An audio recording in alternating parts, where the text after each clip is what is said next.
যুব ও ক্রীড়া মন্ত্রণালয়ের উপদেষ্টা আসিফ মাহমুদের দাওয়াতে মধ্যাহ্নভোজ করতে জাতীয় ক্রীড়া পরিষদে গিয়েছিলেন বিসিবির নতুন সভাপতি আমিনুল ইসলাম বুলবুল। সেই সভায় মজা করে এসেছেন বাংলাদেশ সিঙ্গাপুর ফুটবল ম্যাচ মাঠে বসে দেখার আবদার। পাশাপাশি ক্রিকেটের সাম্প্রতিক ব্যর্থতা দূর করতে ক্রিকেট বিকেন্দ্রীকরণে মনোযোগী বিসিবির নতুন এই বস।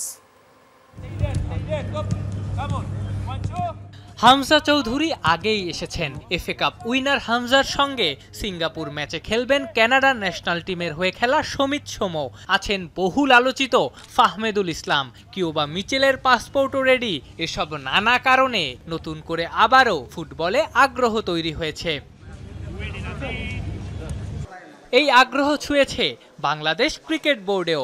যুব ও ক্রীড়া উপদেষ্টার দাওয়াতে জাতীয় ক্রীড়া পরিষদে গিয়ে বিসিবির নতুন সভাপতি তো রীতিমতো মাঠে বসে বাংলাদেশ সিঙ্গাপুর ম্যাচ দেখার আবদারও করে বসলেন। আজকে আমাদের মিটিং এর প্রথম কথাই ছিল যে কিভাবে আমরা টিকিট পেতে পারি। সো আমরা জানি যে বাংলাদেশের স্পোর্টস ফুটবল, এবং সবচেয়ে বড় কথা যে এখানে আমাদের ক্রিকেট খেলা দেখতে আসে ফুটবলাররা, ফুটবলের কর্মকর্তারা। অবশ্যই আমরাও যাব এবং সাপোর্ট করব, এবং আপনাদের শুধু না দেশবাসীর কাছে দোয়া করব যেন আমরা এই ম্যাচটা জিততে পারি এবং ভালো খেলতে পারি।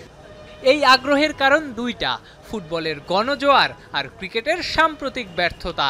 এই ব্যর্থতা দূর করতে ক্রিকেট বিকেন্দ্রীকরণে মনোযোগী বিসিবির নতুন বস আমিনুল ইসলাম বুলবুল। বিসিবি সভাপতি হিসেবে তার প্রথম বোর্ড সভায়ও এটাই সবচেয়ে বেশি গুরুত্ব পেয়েছে।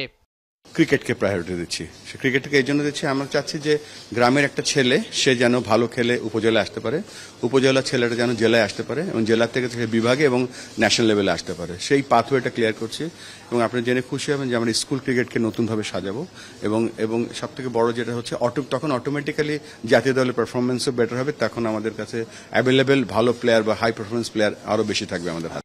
স্কুল ক্রিকেটকে নতুন করে সাজানোর পাশাপাশি আরও বেশ কিছু পরিকল্পনা হাতে নিয়েছেন বুলবুল। মজার ব্যাপার, তার পরিকল্পনার সাথে মিলে গিয়েছে ক্রীড়া উপদেষ্টার ভাবনাও। বুলবুলের মতে ক্রিকেটের উন্নতি করতে হলে এসব পরিকল্পনার বাস্তবায়ন জরুরি।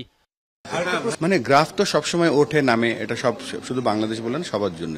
আর আমি আমার এই রোলে এসে 2 দিন হলো, আমি আরেকটু দেখে নেই ব্যাপারগুলো, তারপর আমি বলতে পারবো। আর যেটা পারফরমেন্স যেটা আছে এটা বাউন্ড করবে, এটা অবশ্যই উপরে দিকে যাবে যদি আমরা পরিকল্পনাগুলো বাস্তবায়ন করতে পারি।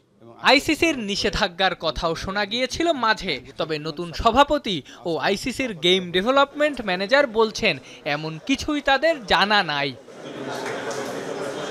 আফনান পিয়াল, যমুনা স্পোর্টস, ঢাকা।